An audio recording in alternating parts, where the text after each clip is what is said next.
Welcome to the Library Connection. I'm Tracey Thomas, Director at the B.B. Comer Library, and I want to thank you so much for joining us today.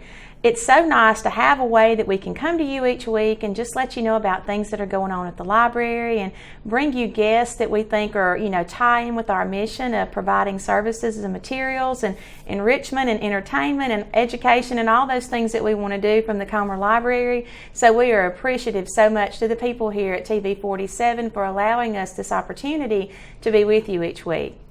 We have a lot of exciting things going on at the library this summer, and so today we're going to be joined by Mandi Cantrell, and Mandi is our Youth Services Director, and you're a familiar face because you are always on this side of the table. Feels a little different over here, but it's okay. I like it too. So today, Mandi will be our guest, and we're just going to kind of go back and forth today and share some information with you.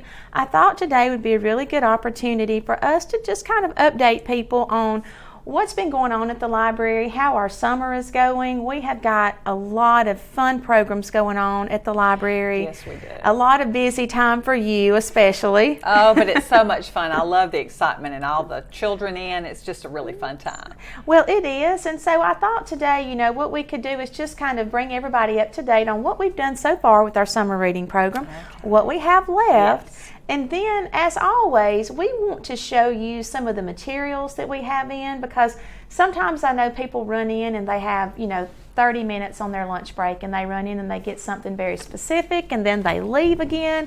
And we want to show things that we have. In case you don't have time to come in and browse the shelves, we want to kind of bring that to you and let you see what we have. So, Mandi, let's go ahead and talk about summer reading for a minute. We've had some great programs so far. We are in full swing. In our first program, which was Hampstead Stage Company, performing Beauty and the Beast, which is very timely with the movie, and everyone loves the story. We had 370 people at our program. It was excellent, wonderful, and they were great. They're from New Hampshire. Their mission is to provide arts for children, live drama, action art. So it was a lot of fun. We had Beauty and the Beast. Then we had Skip Kane, the magic guy, always just a crowd pleaser, just keeps us laughing, and with his magic, he was great. And Skip's been around such a long time. He's such a seasoned performer, but he's one of those people, it doesn't matter if you've seen him every summer. Skip is always entertaining, and he's always a joy to come see. He is. He's performed all over the world, and it's nice to have him here every year or every other year. Then we had Tommy Johns and Roosevelt Rat, Build a Better Story. Tommy Johns is another one of those. Puts so much time and effort into his programs. It's different and new every year. He was a construction worker, because our theme is Build a Better World. So he was a very good program too. The thing I loved about him too was that he came in and he actually engaged the kids, for 15 minutes or so before the performance started. And I think he did such a good job of warming his audience up beforehand. He does. I love him because he does a great performance, but he also promotes books. He'll have a list of books. He sent us the list. We tried to have those out on the shelves, and they were snapped up just like that. Books on magic, books on just all the different things he discussed. It was a lot of fun, though. Then last week we had Jean Cordova, a ventriloquist, and you don't see those very often. We were talking about that. I was trying to explain to a child that came in what a ventriloquist was, and I thought, well, you really just have to come and see. I don't know if that's a dying art, but it's a lot of fun, and he is very good. A lot of fun, a lot of laughter that day. The hallway door was actually open that day, and I was standing in the lobby talking to somebody, showing them the bookstore and the genealogy room, and we could hear the laughter coming down the hall, and the person said, "Y'all must have something really good going on down the hall." I said, "We do. You should go stand in the door and just watch." So I think he was very impressive. Oh, I'm glad. I thought he was great. We had him last year for the first time, and I said, got to have him back again. Just a lot of fun. But we're not through. We have 4 more weeks. We have this week that we're taping the show. We have Dwayne Reynolds, who is a balloon technician, which means he takes lots of balloons and blows them up and makes not just the swords and the hats and things. He puts them together to make large characters, animals, buildings, whatever. He's an artist. He is an artist. He is wonderful. A lot of fun, a lot of laughter, a lot of music in the stories, audience participation. So I look forward to that. That balloon technician part, it's just amazing to me how he can take the different colors and make lots of characters. Then we have a puppet show, The Big Bad Little Red Pig Show by Lee Bryan, that puppet guy. Comes to us from Atlanta. He has put together two stories, two nursery rhyme, fairy tales, I guess, really, and made one story out of it, so that should be fun. I think that'll be good. Yes, we have Louie's Laugh Factory. Lee Andrews is a children's comedian, so fun. A lot of slapstick comedy. Hits himself in the head with the bowling pin. Children love it. I thought he was great, too. We have Ron Anglin, who's been around a while and excellent. I love Ron. The Juggler. Animal Tales. We have live animals in July. So everyone loves those. And they teach so much about the animals. They show you the animals, and then you learn so much about them. There'll be exotic animals, different animals that we don't see every day. And you know, Mandy, when we set the dates for our summer reading program, we do try to take into consideration that there are different things competing, you know, for children's attention in the summertime. And one of the reasons that we extended on into July is because we wanted to make sure that for the family that's on vacation in June, when you come back, we have something in July still going on. For the family that vacations in July, don't worry, there's some great opportunities in June. So we really do try to have a lot going on during the summer to catch you when you have time to come see us. And I can't say enough about the good job that y'all have done putting this together, because it's not just these big special event programs that we do on Mondays and Wednesdays. We also have reinstated our teen program this summer with teens, and we have things for them. Of course, we had a registration online for that because some of the programs were maybe we could do 20 to 25. Like the program on etiquette was going to be a certain number of young adults, and so we have that going on to address that age. We also have story time continuing to go on Tuesdays, and your story time group has been a really nice size group as well. It's been great. We've enjoyed that. That's 3, 4, and 5-year-olds. Tuesdays at 10. Everything for us, for children, is at 10. We've had a great time of, books and singing songs and getting up and, dancing and singing. So it's a lot of fun. We enjoy that. Well, and I don't think you can talk about summer reading without talking about sponsors, because we are so blessed in this community to have so many people that step forward, so many businesses, individuals that step forward and say, I want to be a part of that, I want to help. So the list is very long, and so if we tried to mention any here, we would miss somebody, and I would not want to do that. But if you would like to see a complete list of the sponsors, we'll get that for you. There's a list that's on Facebook. So, there's a way to look at that list, and we would really appreciate if you would just thank some of these sponsors when you see them for helping to make this possible. And very quickly, I want to mention one more thing. This is one part of summer reading. One part. The other part is our summer reading club, and it's totally separate. I know some parents work, they're not able to get their children here in the mornings, but the summer reading club is just check out books from our library, read them, write them on your reading log, bring it back in for a chance to win prizes. And you do get, when you meet your goal the first time, and it's not an unreasonable goal, 7 juvenile books or 15 easy books, and you have until the end of July. You get a little prize, and just little prizes along the way.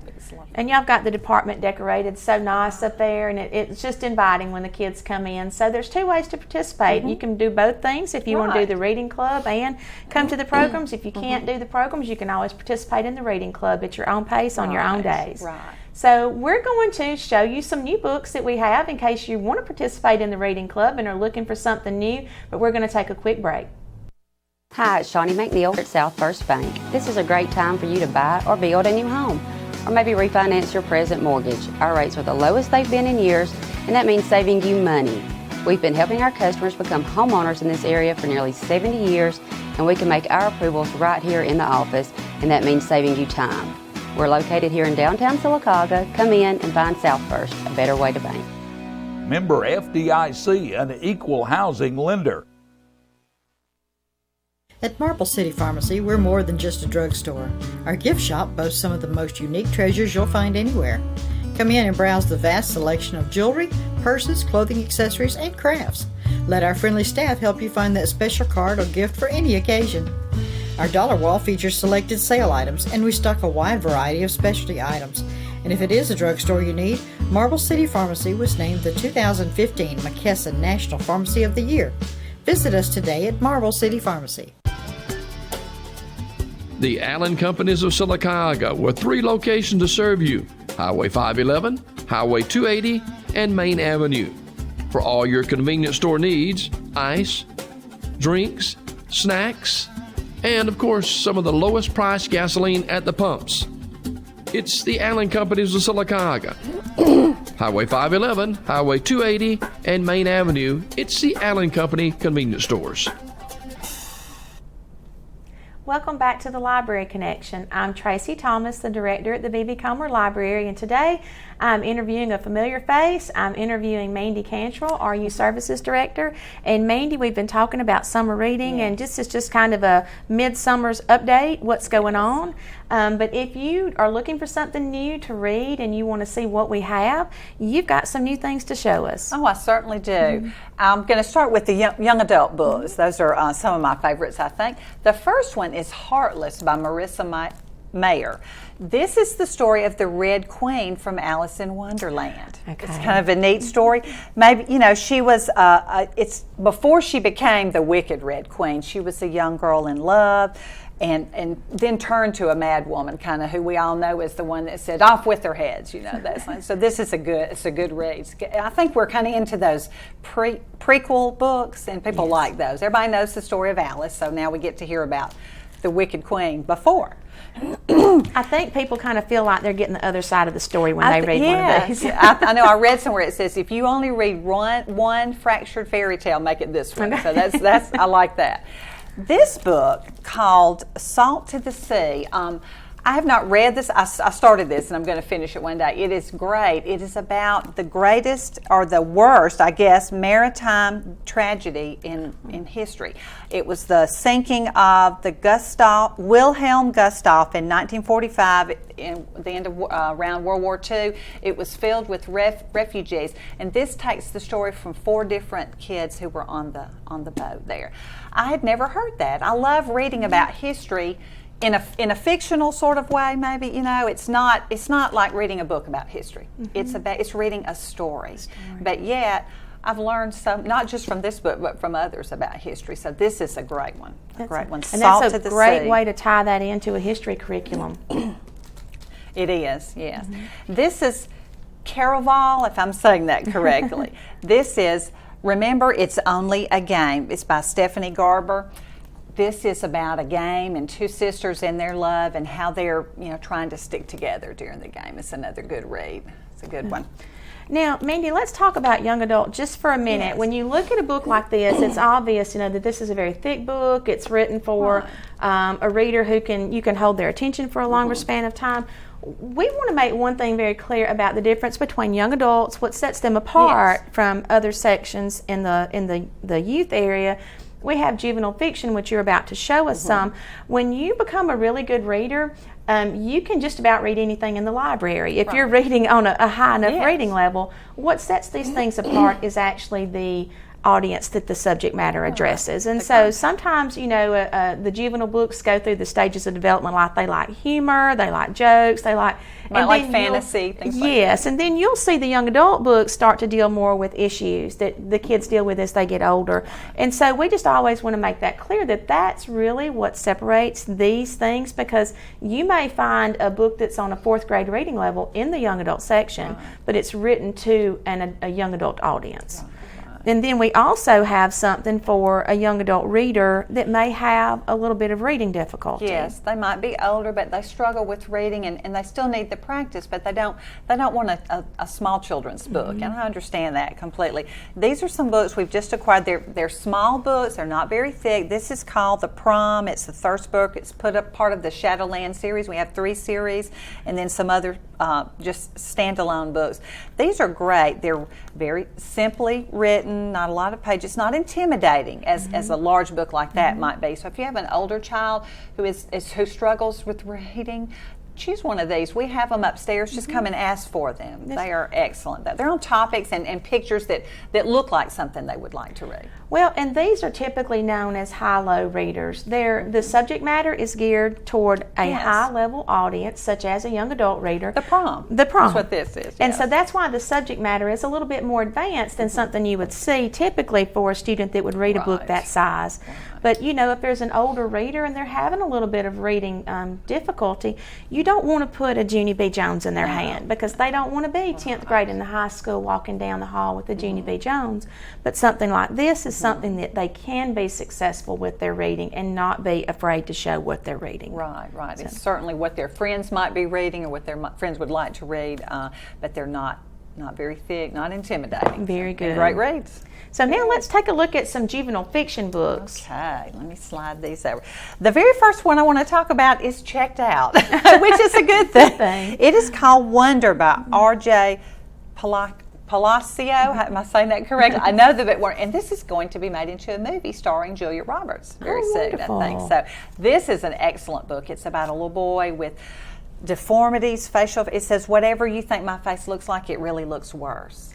But it is the story of he starts school and just the friends he develops and how the school rallies around him. I won't tell too much, but it is a great book. It's on the not on the required reading list, but it's one that the lady from the school sent out and said, this is a suggested read. Okay. And it's very popular. Good. I love that one. I'm glad it's checked out. Yeah, and a couple of holes on it too. This is by the author of The Dork Diaries, which all girls love those. It's kind of the girls' version of Diary of a Wimpy Kid, I think. This is The Misadventures of Max Crumbly, middle school mayhem. About that age, middle school, they're getting into lots of trouble. Some are just mischief, just being regular preteens. And this is the story of Max Crumbly by Rachel Renee Russell. These are great too. She just started this series. We have a couple of these, and so they're a lot of fun for boys too. Girls might probably like The Dork Diaries better. Girls would like this too, but I think especially for boys, good to have something for them. Humor is something that is so popular at this age in development. It is. And another one, James Patterson, who we normally think of as an adult writer, has written some middle school books. Middle School, Just My Rotten Luck. These are a lot of fun too. Just your typical middle school antics, I think. Some pictures, I think kids would enjoy that. So these are fun too. He's a great author. Now, if your child likes history, this is kind of like The Salt to the Sea. These books are called I Survived. This is the Hindenburg disaster of 1937. It is a fictional story, but it's historical fiction. The facts surrounding the Hindenburg disaster would be true, so they're learning about history. But this will be about one boy and how he played a role in this. Maybe how he is trying to survive it. But there are so many of these. There's I Survived Hurricane Katrina, the sinking of the Titanic, volcanoes of Pompeii, and these are very big too. Children love these. They're not very long. So if you have a reluctant reader maybe, but some kids like to read true. They said, I want something true, I don't want fiction. And this is such a good opportunity with a book like this that is a fictional story for a parent or a teacher or anyone that's working with that student to go and say, okay, now let's make the real connection and introduce them to nonfiction, because some kids really have not grasped the idea that these things are fictional stories and now these things are nonfiction stories. So this is a great way to provide that tie-in, as Mandi said. Mandi, you've got a few more things to show, but we're going to take a quick break and we'll come back and look at some more great summer reading. Hi, it's Shawnee McNeil at South First Bank. This is a great time for you to buy or build a new home, or maybe refinance your present mortgage. Our rates are the lowest they've been in years, and that means saving you money. We've been helping our customers become homeowners in this area for nearly 70 years, and we can make our approvals right here in the office, and that means saving you time. We're located here in downtown Sylacauga. Come in and find South First, a better way to bank. Member FDIC, an equal housing lender. At Fort Williams Pharmacy, you won't find motor oil, garden hoses, or mountain climbing gear. No, they don't have that. What they do have is a professional, friendly staff that understands your needs. Filling prescriptions is their primary business, and they take it seriously. They also have a drive-through window for your convenience and free local delivery. Most of all, Fort Williams Pharmacy knows your time is valuable, so when it's time to fill your prescriptions, you need it done fast, friendly, and accurately. Fort Williams Pharmacy, our family, caring for your family. Coosa Valley Medical Center, one of the top 10 hospitals in Alabama, is also Sylacauga's largest employer. Services from the emergency room, to surgery, to cancer treatment, to post-stroke care. You won't believe what's right in your backyard. It's Coosa Valley Medical Center in Sylacauga. So, if you're sick in Alabama, choose one of the top 10 hospitals in Alabama That is Coosa Valley Medical Center. Welcome back to the Library Connection. Today we've been talking to Mandi Cantrell. Mandi is our Youth Services Director at the B.B. Comer Library, and we've just been kind of doing a midsummer's update, what we've been doing, what we have planned still. And for students, readers that want to come in and read something new, you've got a few new things to show us. Oh yes, always something new to show. This is one, I want to do this one first. This is a graphic novel. It's called Cece, A Fairy's Tale, Believe Your Eyes. Now, graphic novels are what we would think of as a comic book. Like this. It has the balloon bubble, the conversation bubbles, and kids really like it. Some children do. They really love these. They're beautiful pictures, beautiful illustrations, lots of color. And I guess that maybe they feel like they're not really, sometimes if it's a reluctant reader, a comic book doesn't really seem like it's a chore to read. Well, Mandi, that's a very good point that you're making, because when you take a book like this, it's a juvenile fiction book. They go from reading an easy picture book that's full of pictures and graphics, and then they move into a book like this that's mostly text. Yes. They lose the pictures. So graphic novels serve a great purpose of transitioning students from that all picture book, all graphics, to the no pictures and all text with the juvenile fiction books. And there are all kinds of graphic. Of course, we have Spider-Man, Jurassic Park, Indiana Jones, but there's graphic Shakespeare.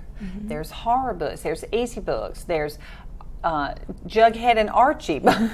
So many different things. Biographies, mysteries. So there's all kinds to appeal to those readers, and they're very popular too. We love those. The kids love them. Another one of those historical fiction books, I guess, and these are some of my favorites. The Whole Story of the Donut. We might not, we eat donuts. I love donuts. But this is the story of how it started. This is a biography of Gregory, Hanson Gregory, I believe. Just a neat story of how he started, but it's like kind of that transition too. Lots of big pictures, lots of words, or some words, lots of pretty pictures though. But it's history, it's the story. It's just kind of a trivia kind of thing. Do you know where the donut started, how that started? So this is a neat story. I love these. I love using these with groups. And we typically think of picture books as only being used with younger children, younger readers, but that's not the case with these particular types of picture books that are historically based. You can use these when you do a program for adults. I have used many of those, and they enjoy them. Because there's something to put on the screen. There's pictures and a story that goes along with it. And it's generally something from years ago, the history of something, but a lot of fun. This is another one, I guess a more recent. Greensburg, Kansas was destroyed by a tornado in 2007, and when they rebuilt green. Everything was sustainable. Everything was energy efficient. The whole town was flattened, and the whole city came together. Really, it's more of a community, not a large city, but they came together to be one of the greenest cities in America. And what's so neat about a book like that is, I think because it is written in picture book format, I think this says to kids, hey, there is something you can do to make a difference. Yes, that's true. It's not just written to an adult audience. It's geared to kids. That's wonderful. It helps learn what they need to do and what we all need to do in the future. Okay, now to some easy picture books. This is The Last Stop on Market Street. This book has won several awards, got a whole list here, but it's about a little boy and his grandmother. They get on the bus every Sunday after church and go somewhere, and he's saying things like, Grandma, why don't we have a car? And then she explains, oh, but we get to ride the bus and we get to meet all of these friends. Why don't I have an iPod to listen to music? But you get to hear the man on the street playing the guitar, just to point out all the beauty and the richness in his own life. Great lesson for all of us, I think. Wonderful story to show kids how to count their blessings. I think maybe some of us need to read that too. We do. Now this book is also out. This is one of our newest ones. To me, I read this one and I said, this is a read aloud. I've got to read this to a group somewhere. This is The Legend of Rock, Paper, Scissors. We've all played rock, paper, scissors before, and it's not a historical fiction. It's just fun, just a great read aloud. If you've got a dad that loves to read to their kids, this is perfect. This is by Drew Daywalt, who wrote The Day the Crayons Quit and The Day the Crayons Came Home, which are other books that were great read alouds. That's what we're always looking for, things Sarah and I are to use at story time, and this is one we'll use for sure. I know. This is another one great to read aloud to children. Touch the Brightest Star, and we have Plant the Tiny Seed. These are interactive books. It will say, touch the star, blow the clouds. And so we had one little girl that just loved, she just was asking, do you have any more books like this? Which was real special to me because it let me know she and her mother or whoever was reading to her, they were spending quality time together reading and enjoying it, developing a love of reading. That's wonderful. So that was great. So we have these, and I love those.